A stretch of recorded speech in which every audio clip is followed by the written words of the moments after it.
eleição 2026, com Renan Santos, o presidente do Missão. Acácio Miranda. Pegando um gancho, Renan, olhando para a estrutura partidária e, obviamente, para uma projeção de resultado em 26, você mantendo essa musculatura, candidatos a governador mantendo essa musculatura, qual que é a expectativa de vocês em termos de Congresso Nacional? Quantidade de deputados, porque a gente sabe, é um raciocínio frio, mas são as regras do jogo. Hoje, para atuação no Congresso e principalmente para ter acesso aos fundos partidário e eleitoral, o que se leva em consideração é a quantidade de deputados federais. Vocês têm essa projeção ou ainda é algo que não foi pensado, não foi estruturado? A gente tá fazendo uma pré-campanha rock and roll, Acácio. Eu não tô fazendo muita conta, não, porque se eu começar a entrar nessas contas, eu vou começar a adotar um pragmatismo que acabaria com o partido. Porque os partidos hoje, né, para a pessoa que está nos assistindo, existe uma coisa que chama cláusula de barreira, e o dinheiro dos partidos, o fundo partidário e o fundo eleitoral, ele é condicionado mediante o número de votos que você faz para deputado. Por isso que tá o Valdemar, o mesmo Zé Dirceu lá no PT, todo mundo tá fazendo conta para eleger deputado. Nós não estamos nisso. Porque eu penso o seguinte, cara, eu não vou vender a mãe para passar da cláusula de barreira. Eu tô construindo um partido, eu não tô construindo uma legenda. Então, nós estamos montando o partido e fazendo as filiações mediante uma lógica de vínculos ideológicos, confiança, treinamento e um histórico ilibado.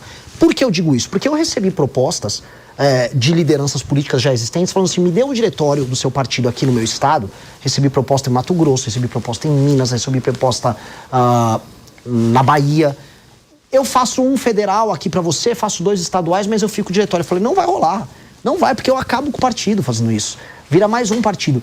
E aí o que o partido tem que se fiar? Na construção de um projeto nacional. E por isso que eu sou candidato a presidente, quer dizer, pré-candidato, de acordo com a legislação eleitoral, a TSE não mande uma punição aí pra mim, tem que ser cuidadoso, mas eu sou pré-candidato apresentando uma proposta clara e tô concorrendo pra ganhar. Comecei nisso, já ultrapassei esses governadores que estão aí admirando, amando muito Bolsonaro. Ultrapassei eles e pretendo ultrapassar o Flávio ou o Lula aí no caminho. Vamos ver o que aparece pela frente. Centúlio, por favor. Olha, Renan, já que você falou que você não quer entrar nesse jogo, a gente precisa falar sobre um tema muito difícil e polêmico, que é governabilidade. Eu tenho visto você bradar dizendo que vai fazer uma reforma administrativa ampla, uma reforma política, quer mexer nas estruturas do Supremo Tribunal Federal. Como é que você vai fazer isso no nosso presidencialismo de coalizão? Se você vencer as eleições, quais ferramentas, quais mecanismos você teria para convencer o Centrão, que é fisiológico, que sabe que vota através da troca de cargos, emendas parlamentares? Quais são as ferramentas? Eu diria até as ferramentas mágicas que você vai usar para tentar desfazer esse cenário desse presidencialismo de coalizão que nós vivemos hoje. Eu fico muito feliz em receber essa pergunta, e eu digo por quê. Porque raramente eu vejo essas perguntas, não aqui no Direto ao Ponto, vocês costumam fazer perguntas sérias, mas na imprensa em geral, aos outros pré-candidatos à presidência, porque como eles não têm muito a apresentar, ninguém pergunta como você vai fazer, que ninguém nem sabe o que eles vão fazer. E comigo, como eu trago propostas ambiciosas, vem essa pergunta do como. Como, Renan, você vai fazer? Imagina a seguinte coisa, um cara como eu, que está com um partido que no período da eleição não vai ter nem completado um ano, venci a eleição. Se eu conseguir vencer essa eleição, eu vou ter cativado a população brasileira numa agenda muito clara, reformista e com propostas claras. Não é sobre a minha personalidade, até porque não é a personalidade mais incrível do mundo, né? Mas é sobre os projetos que eu coloquei à frente. Né? O projeto de desfavelização, o projeto de enfrentamento ao crime organizado, direito penal do inimigo, uma reforma fiscal, uma agenda de competitividade e essa reforma administrativa que muda o sistema de incentivos para o Estado brasileiro, especialmente na forma de você compor os municípios e como os prefeitos vão atuar, aí sim, para que você tenha o fundo partidário eleitoral ou o prefeito não cumprindo a meta se tornando inelegível. Tal da lei de responsabilidade gerencial. Isso, o homem é bom demais, sabe exatamente. Eu estudei os tais livros amarelos, por isso que eu te pergunto, porque são ideias, eu diria até de certa forma radicais, são até boas ideias, mas eu vejo uma dificuldade de concretizá-la, é por isso que eu refaço a pergunta. Não, a primeira resposta para isso é, vencendo a eleição com uma agenda reformista, todo mundo, inclusive os caras do Centrão, saberão qual é a agenda do presidente da República. Eu não vou tergiversar, eu não vou ser eleito com o rabo preso, eu não tenho rabo preso com nada. Basicamente, não tenho nenhum escândalo de corrupção, não tenho filho corrupto. E minha agenda vai estar posta clara e simples para resolver um nó político no Brasil. Um nó que envolve o STF e um nó que envolve o Congresso Nacional.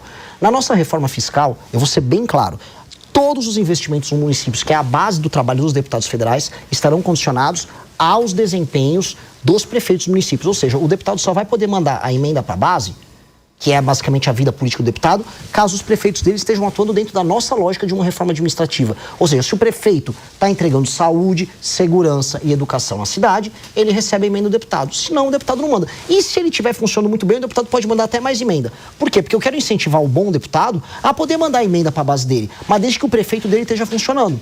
Do jeito que está hoje, isso não funciona. Então não é alterar a lógica de modo a negar a política, porque eu não estou aqui para negar a política. Isso na caneta ou uma discussão com o Congresso? Porque primeiro o Congresso discussão precisa com o Congresso. concordar com o senhor. Discussão mas com o hoje Congresso. o Congresso é um buraco sem fundo. Todo o dinheiro que joga lá não é suficiente. Sim, mas vai ter que discutir isso com o Congresso e também punir o Congresso via STF de maneira absolutamente republicana se eles estiverem usando emenda só para roubar.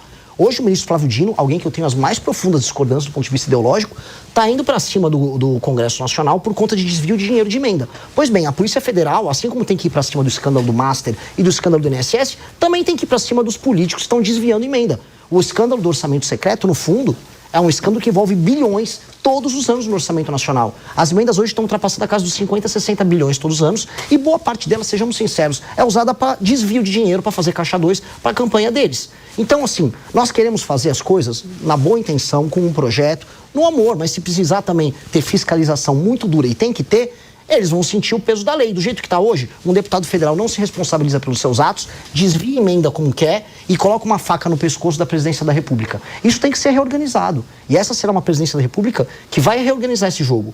A emenda vai ter que ser determinada apenas mediante desempenho dos prefeitos, até porque um prefeito que não entrega melhorar de vida para as pessoas não pode ficar recebendo dinheiro a dar com pau, para falar um termo bem popular. Eu estou indo para o Maranhão amanhã e no Maranhão o jogo é esse. Os caras recebem emenda de imposto extraído daqui de São Paulo, do Rio, de Minas e não fazem nada com esse dinheiro. E no fim do dia nem ligam. Então isso vai precisar ser dimensionado. E vai ser uma presidência da República focada nisso. Eu vou compor com os partidos. Eu não tenho problema nenhum em chamar o Kassab e falar, me dá o Caiado para ser ministro do meu governo. Não teria problema nenhum em chamar o Zema para vir trabalhar comigo no meu governo. Não teria problema nenhum. Os partidos têm bons nomes que poderão compor um governo. Topo fazer coalizão, topo debater, topo discutir. Mas o programa está ali. É um programa de metas muito claro e vamos andar com ele. E eu vou fazer todos os sacrifícios, inclusive destruir popularidade, se for o caso, até porque popularidade não serve para nada. Se você está bem aprovado enquanto presidente, o que você faz com aquilo? Guarda no banco a aprovação? Não, você gasta. Eu vou gastar minha aprovação toda para fazer esse pacote de reformas. André, por favor. O senhor não concorda que sem uma base esse trabalho não vai ser mais difícil? E também o quanto você vai ter que... Você falou que aceita coalizão, né? Aceita entregar cargos, mas talvez até pela questão que você colocou sobre a ideologia do partido do senhor, isso não vai acabar descaracterizando o seu governo? Não, como eu disse, seria em cima de um programa. Eu acho que as pessoas gostariam de compartilhar o sucesso de um programa. Um político que seja do centrão.